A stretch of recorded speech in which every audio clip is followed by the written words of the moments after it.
জেরে চলছিল নেশার কারবার। রুটিন তল্লাশিতেই ফাঁস হয়ে গেল বড়সড় পাচার চক্রে চাঞ্চল্যকর কৌশল।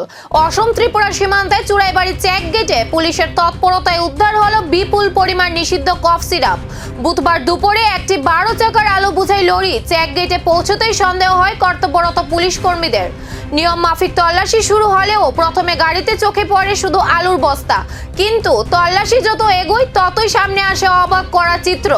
একের পর এক আলুর বস্তা সরাতেই বেরিয়ে আসে কার্টুনের পর কার্টুন নিষিদ্ধ অ্যাস কফ সিরাপ।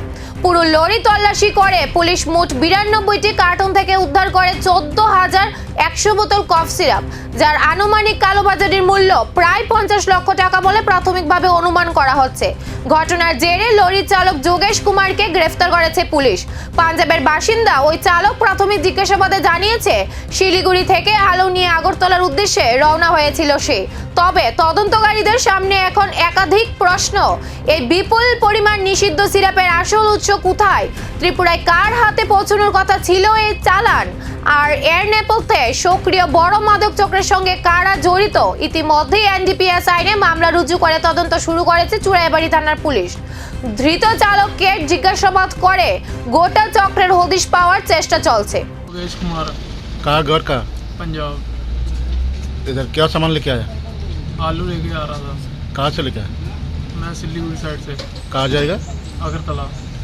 और उसका अंदर क्या कुछ चीज़ें क्या जो भी माल निकला है उस चीज़ का मेरे को तो पता नहीं है क्या है क्या ये? है, लोडिंग के टाइम क्या डला क्या नहीं।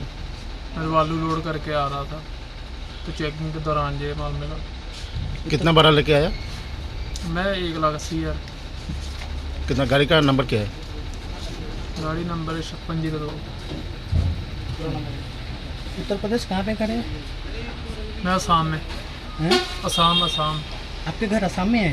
मेरे घर पंजाब में है। कब आया त्रिपुरा में नहीं? हाँ, मैं पहली बार ही आया हूँ। आप अकेले ही? हाँ, अकेला ही हूँ, मैं पहली बार ही आया हूँ। আলুর বস্তার আড়ালে এত বড় মাদক পাচারের চেষ্টা নতুন করে প্রশ্ন তুলেছে সীমান্ত পথে সক্রিয় চক্র নিয়ে। তদন্ত যত এগোবে ততই কি সামনে আসবে আরো বড় নাম? এখন সেই দিকেই নজর তদন্তকারীদের।